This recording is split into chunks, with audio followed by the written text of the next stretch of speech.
الرحمن الرحیم اللهم انفعنا بما علمتنا وعلمنا ما ينفعنا اللهم الهمنا مراشد امورنا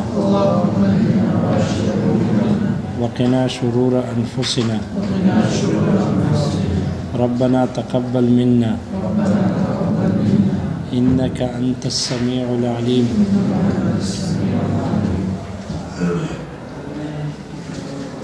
کتاب اللہ کی بحث مکمل ہو گئی. اب آگے دوسری قسم ہے، دوسری اصل سنت کے بیان میں.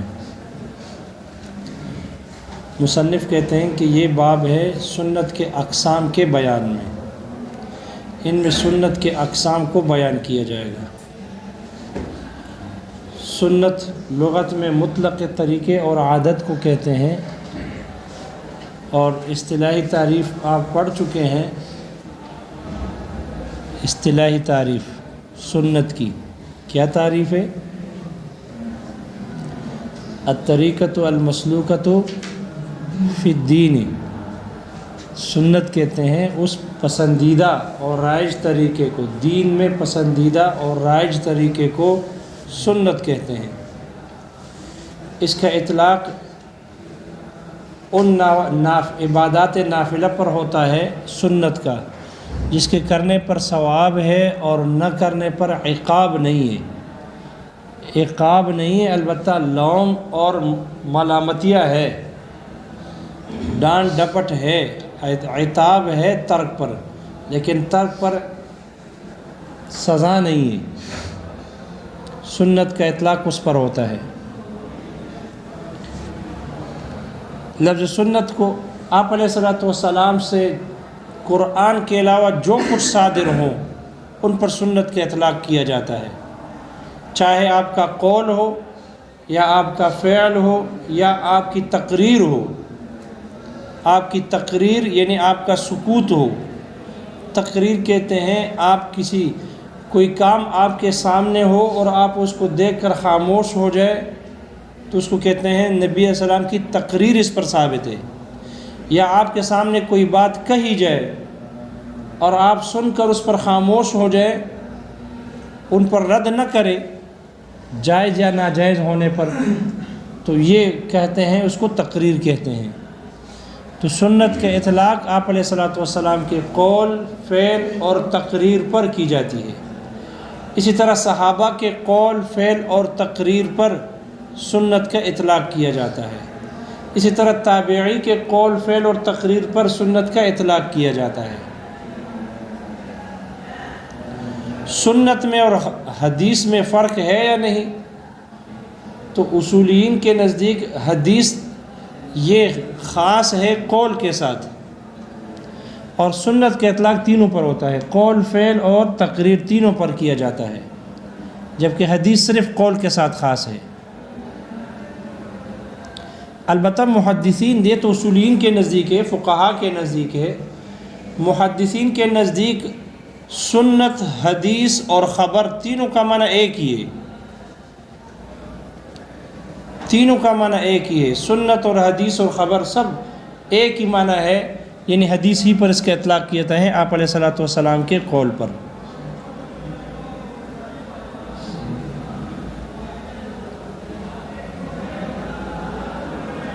آپ کے قول، آپ کے فعل اور آپ کے سکوت پر تینوں کا اطلاق کیا جاتا ہے.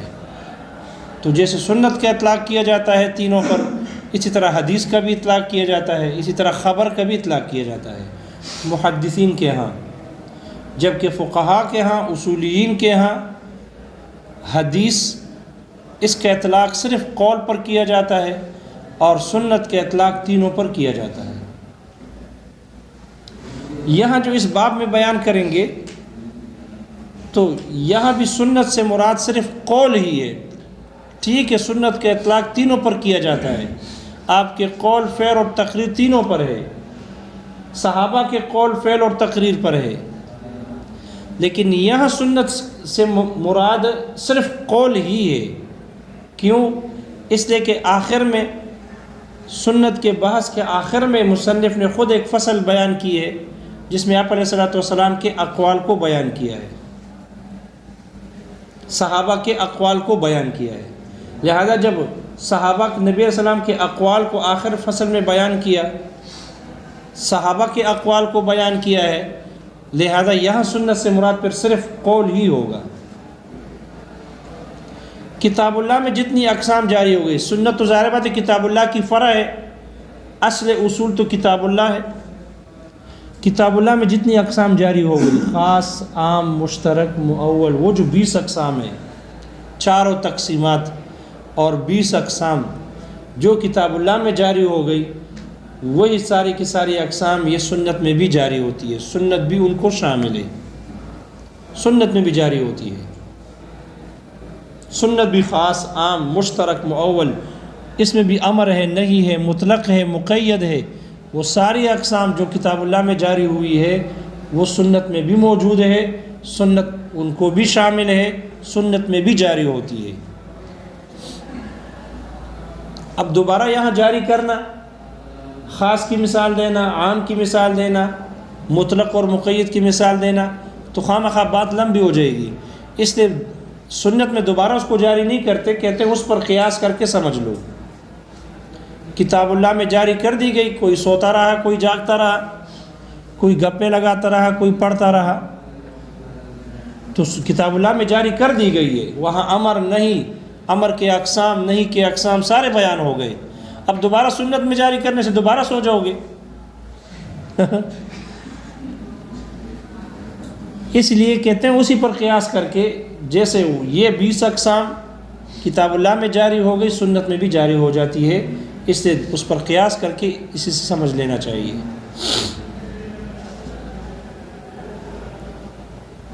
اس لیے کہ کتاب حدیث جو ہے، سنت یہ کتاب اللہ کی فرع ہے، تو جو چیز ان میں جاری ہوئی ہے وہ ان میں بھی جاری ہو سکتی ہے۔ البتہ یہاں پر جو اس باب میں بیان کریں گے، سنت کے اس باب میں، وہ ان چیزوں کے بیان میں ہوگا کہ جو صرف اور صرف سنت کے ساتھ خاص ہے۔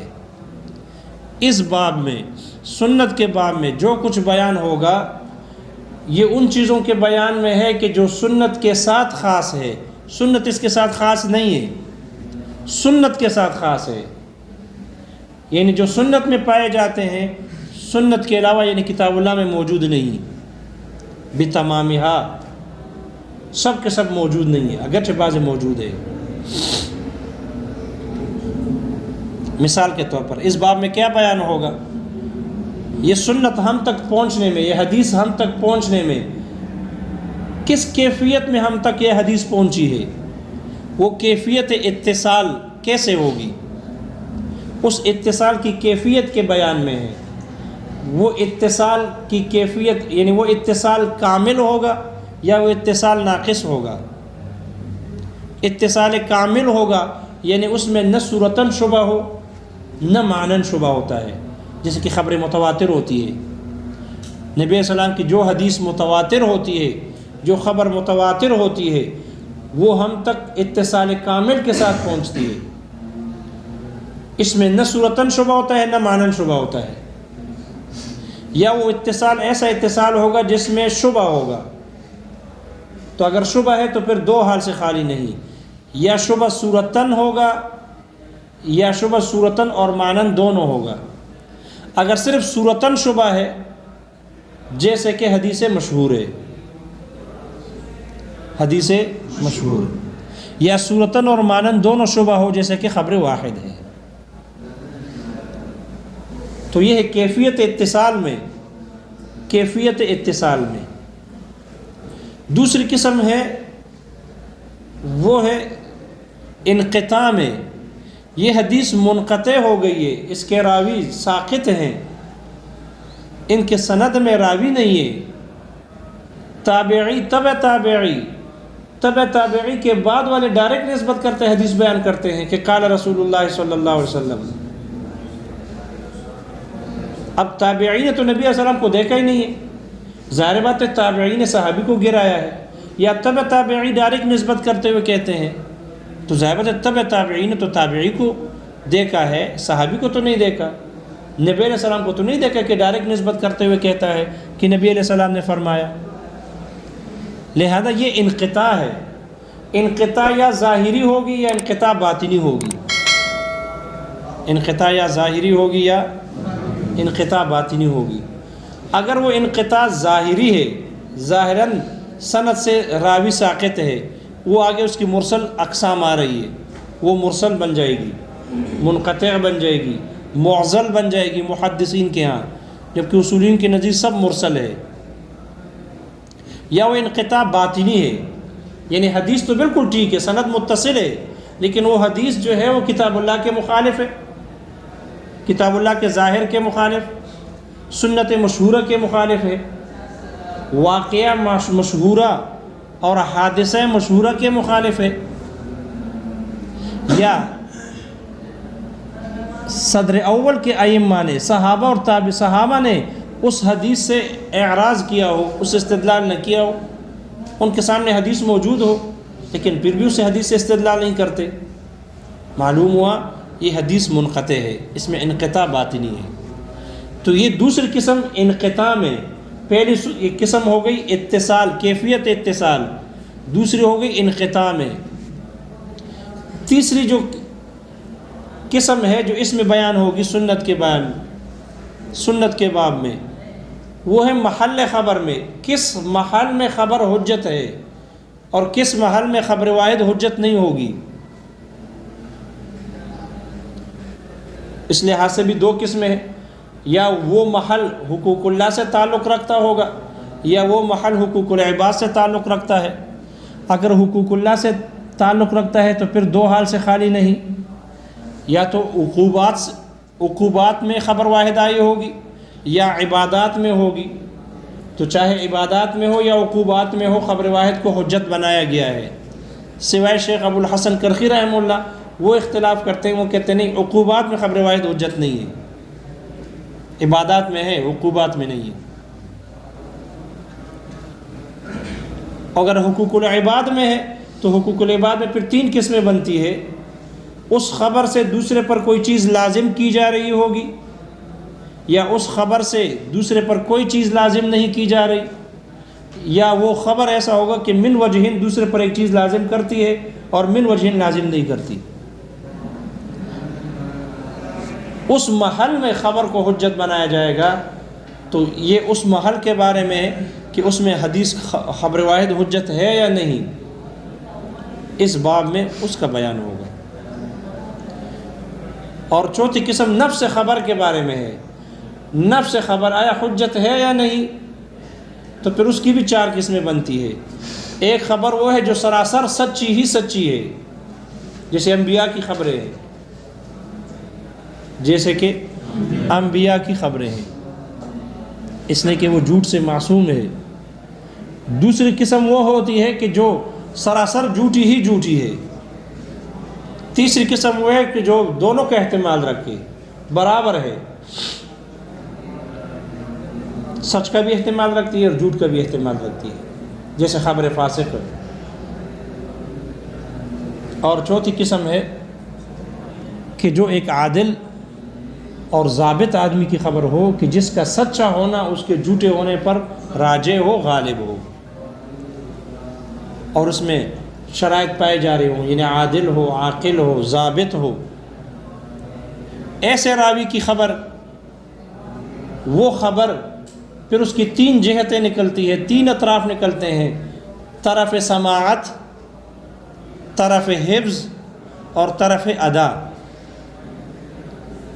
یہ جو چار قسمیں ہو گئی کیفیت اتصال میں، اس کی تین قسمیں ہو گئی، خبر متواتر، مشہور، واحد۔ پھر کیفیت انقطاع میں، انقطاع ظاہری ہوگا یا باطنی ہوگا، انقطاع۔ پھر تیسری قسم بن گئی محل خبر میں، خبر کا محل، جس محل میں خبر کو حجت بنایا جاتا ہے وہ حقوق اللہ کے ساتھ تعلق رکھتا ہوگا یا حقوق العباد کے ساتھ۔ اور چوتھی قسم نفس خبر میں، اس اعتبار سے بھی چار قسمیں بنتی ہے۔ تو یہ جو سنت کا باب ہے، اس میں ان چیزوں کا بیان ہوگا۔ یہ صرف سنت کے ساتھ خاص ہے، یہ کتاب اللہ میں جاری نہیں ہو سکتی، کتاب اللہ میں جاری نہیں ہو سکتی، اس لیے کہ کتاب اللہ ایک طریقے سے نقل ہو کے آئی ہے، کتاب اللہ کا اتصال ہم تک جو ہے وہ کیفیت اتصال کی ایک ہی صورت ہے، اور وہ ہے متواتر۔ وہ کیا ہے؟ متواتر ہے۔ باقی خبر مشہور و خبر واحد اور انقطاع وغیرہ یہ کتاب اللہ میں جاری نہیں۔ تو اس باب میں، سنت کے اس باب میں ان چیزوں کا بیان ہوگا کہ جو سنت کے ساتھ خاص ہے، سنت ہی میں جاری ہوتی ہے، کہ سنت کے علاوہ کسی اور چیز میں کتاب اللہ میں جاری نہیں ہوتی۔ اس لیے مصنف نے کہا کہ اس سنت کی دو قسمیں ہیں، سنت یا مرسل ہوگی یا سنت ہوگی مسند۔ مرسل کہتے ہیں ارسل یرسل ارسال، لغت میں کہتے ہیں جو مقید نہ ہو، جس میں قید نہ لگی ہو، مرسل ہے، مقید نہیں ہے، یعنی مطلق ہے۔ تو لغت میں ارسل یرسل ارسال کہتے ہیں جو مقید نہ ہو، جو مقید نہ ہو، اس کو کہتے ہیں کیا؟ مرسل۔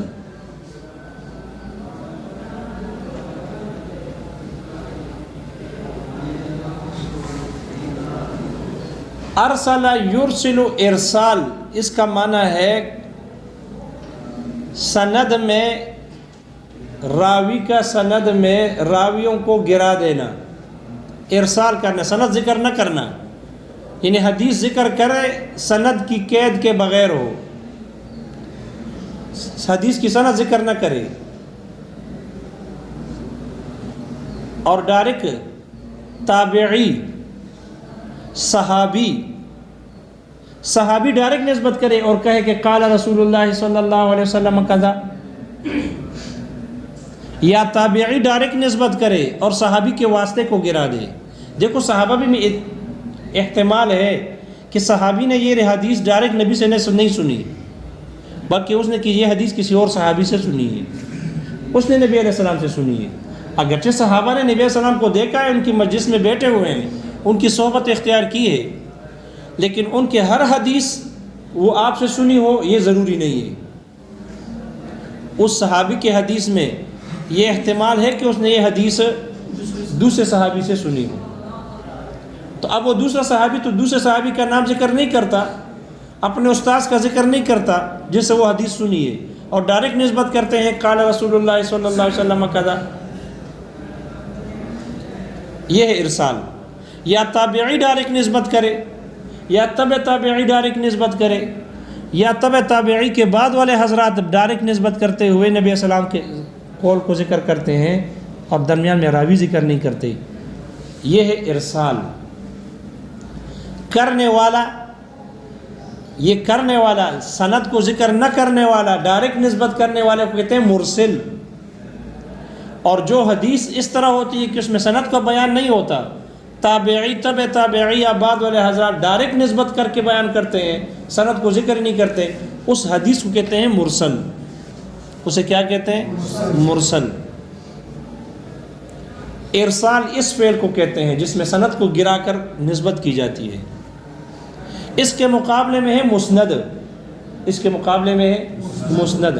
اسند یسند، اسناد کا معنی ہے حدیث کی سند کو بیان کرنا، یہ حدیث مجھے فلاں شیخ نے بیان کی ہے، اپنے استاذ کو ذکر کر دے، حدثنا فلان قال اخبرنا فلان قال اخبرنا فلان، ہر اپنے راوی اپنے استاذ تمام اساتذہ کا ذکر کرتے کرتے سند کو نبی علیہ السلام تک پہنچا دیتے ہیں۔